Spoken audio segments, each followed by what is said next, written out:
बरं ठीक, एखाद्याची असं नाही इथं, कोणाचीच नाही. बर, काय काय आहे बॅगेमध्ये सांगा.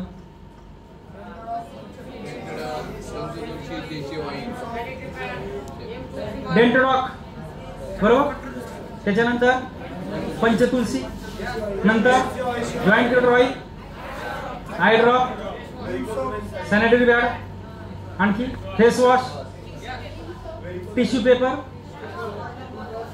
डेमो किट सरांनी सांगितलं सगळं बॅगमध्ये काय असतं पाहिजे. पण महत्वाची गोष्ट काय माहिती का, ऍक्च्युअल तुम्ही जाऊन चेक करा.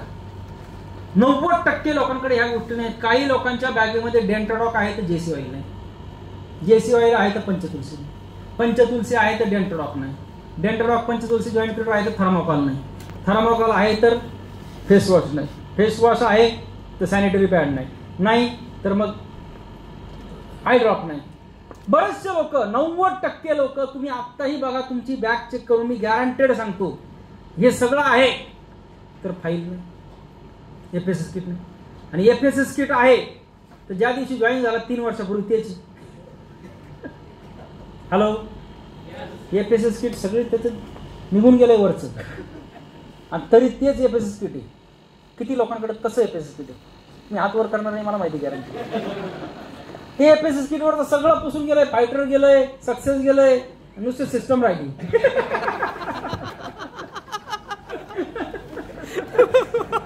आणि तेच फायटर सक्सेस सिस्टमचं किट घेऊन, आणि आमच्या कंपनीची एक सिस्टम आहे फायटर सक्सेस, त्यामध्ये फक्त सिस्टम दिसते. तर अशा फाईल कमीत कमी 6 महिन्याला तरी बदला. आपला बिझनेस आहे, या बिझनेसमध्ये पैसे लावले पाहिजे की नाही. बघा, आपण शिक्षण करतो 10 वर्ष, 15 वर्ष, 20 वर्ष, लाखो रुपये आपण त्या शिक्षणामध्ये खर्च करतो. कधी पगाराची अपेक्षा केली का शिक्षण करत असताना? कधी पगार मिळतो का? नाही. मग हे करत असताना आपल्याला पगार मिळत नाही आणि आपण त्यावेळेस कमीत कमी 10 लाख 15 लाख इंजिनिअरिंगसाठी खर्च करतो. डॉक्टर बनायचं असेल 5-50 लाख रुपये खर्च करतो. किंवा आपण मुलांचे, किंवा आपण बघत असतो आजूबाजू जवळपास नातेवाईक शिक्षणासाठी लाखो रुपये खर्च करतायत, आणि कुठेतरी नंतर शिक्षण झाल्यानंतर 1 लाख रुपये महिन्याच्या पगाराची अपेक्षा करतो. मग एससीपीएस मध्ये या ठिकाणी आपण 5 लाख रुपये महिन्याची अपेक्षा करतो, 2 लाख रुपये आठवड्याची अपेक्षा करतो, 8 लाख रुपये महिन्याची अपेक्षा करतो. या ठिकाणी आपल्याला भांडवल लावावं लागेल की नाही? बघा, एसओएस मध्ये आल्यानंतर इथं खरं सांगितलं जातं, कारण इथं तुम्ही काहीच करू शकणार नाही. काय तिकडं काय खोटं बोलावं लागतं काय? हा बिझनेस 0 इन्व्हेस्टमेंटचा आहे. हॅलो, आणि आपण पण ते ऐकतो 0 इन्व्हेस्टमेंट. ट्रेनिंगला पैसे लावायचे, सिनियरला पैसे मागायचे, एफएसएस किट खरेदी करायचं, बॅग खरेदी करायची नाही, ड्रेस कोडला खर्च करायचा नाही, गेस्टकडे गेलो सिनियरला घेऊन जायचं, चहा तूच पाच, जेवण तूच खाऊ घाल, नाश्ता तूच चार, सगळं तूच कर. आम्ही काय, कारण 0 इन्व्हेस्टमेंट, 0 इन्व्हेस्टमेंटचा हा धंदा नाही. या बिझनेसमध्ये पैसे जर लावले तर पैसे मिळणार, माल लगाव माल मिळेल. पैसे कुठे लावायचे? आता सिक्रेट ऑफ सक्सेस 10-12 हजार 15 हजार रुपये खर्च झाला प्रत्येकाचा. इथं पैसे लावावे लागतील का नाही नॉलेजसाठी? इथून खाली तर आपण भरपूर पैसे लावले. कुठं जेवतो खावतो रोज आपण ते भरपूर सगळ्यात त्याच्यासाठी खर्च केलाय, परंतु इथून वर खर्च केला का आजपर्यंत? ज्यावेळेस शिक्षण सोडलं त्यावेळेस पासून आपण खर्च केलेला नाही. नॉलेजसाठी खर्च करावा लागेल, फील्डवर खर्च करावा लागेल, पेट्रोल टाकावं लागेल, त्यानंतर तिथं बेसिक ट्रेनिंग आहे, 10 कदम आहे, 8 स्टेप आहे, त्याला खर्च करावा लागेल. सेमिनारला आलो गेलो, गेस्टला नेलं आणलं, खर्च करावा लागेल. मी ज्या दिवशी या ठिकाणी जॉईन झालो होतो, माझ्याकडे लिक्विड मनी नव्हता, प्रॉपर्टी भरपूर आहे, लिक्विड मनी माझ्याकडे पैसे नव्हते. माझी सियाज गाडी नील होती आणि त्या गाडीवर मी टॉपअप मारलं होतं 5 लाख रुपयाचं. महिंद्रा फायनान्स 2 दिवसामध्ये म्हटलं कितीही टक्के व्याज घे, त्यांनी 18% सांगितलं. म्हटलं 18 तर 18 वार्षिक, पण 5 लाख रुपये मला 2 दिवसामध्ये पाहिजे. 5 लाख रुपये घेऊन कामाला मी सुरुवात केली. तुम्ही टेन्शन घेऊ नका. तुम्ही म्हणताल मला आता 5 लाख रुपये आणावं लागतं काय?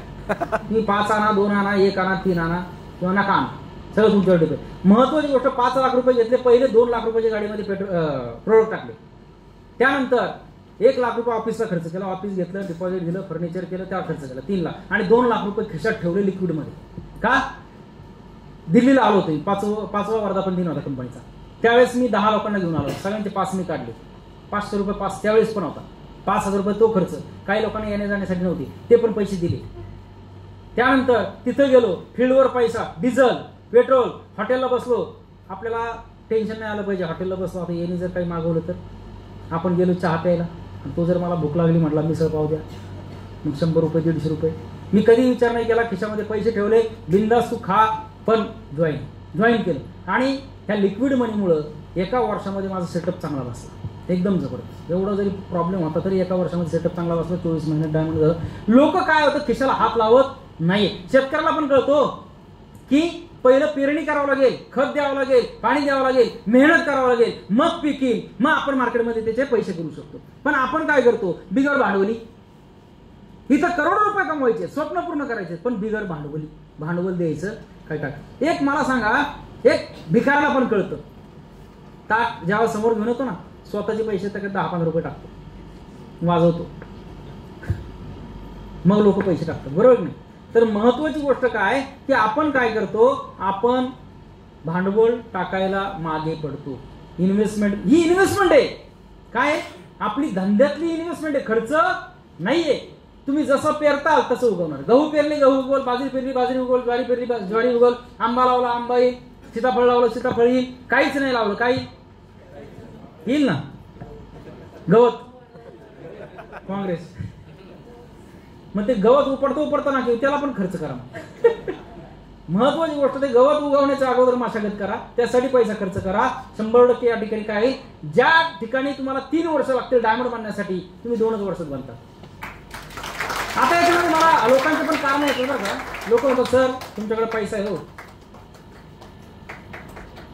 तुम्ही खर्च करताल, आमच्याकडे नाही, आम्ही कुठून खर्च करू. सगळ्यात महत्वाची गोष्ट आहे की ज्याच्याकडे पैसाही नाही पण ज्याला काहीतरी आयुष्यामध्ये करायचंय तो पैसा उपलब्ध करतो.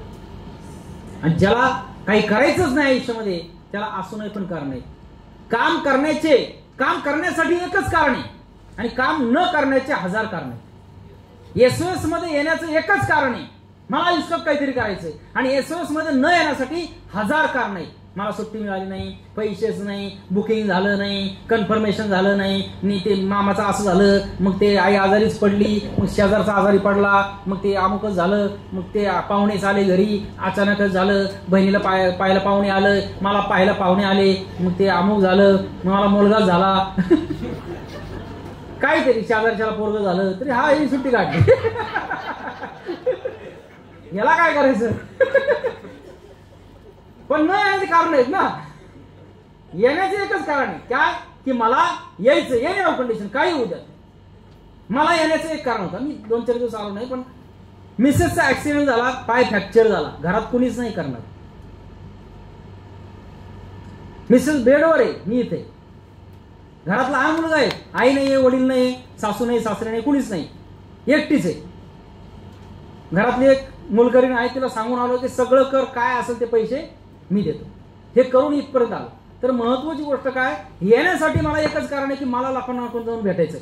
लांबून लोक आले, काय सगळ्यांनी सुट्ट्या टाकल्यात, पैसे अरेंजमेंट केली, इथपर्यंत आलेले आहेत, काही ना काही जाऊन भेटणं गरजेचं आहे, म्हणून इथपर्यंत आलो. पण न येण्याचं कारण म्हणून सांगितलं असं नाही, असं झालं आता मी येऊ शकत, कारण दिली असते. तर महत्वाची गोष्ट काय की हा बिझनेस आलाय, एक आपल्यासाठी एक ऑपॉर्च्युनिटी आहे, एक संधी आहे. या संधीचं सोनं करणं गरजेचं आहे. काय विचार उच्च जर ठेवले, मोठे जर ठेवले तर 100% आपण या ठिकाणी विमान घेणं स्वप्न पाहिलं तर निदान रोल्स रॉयस येईल ना.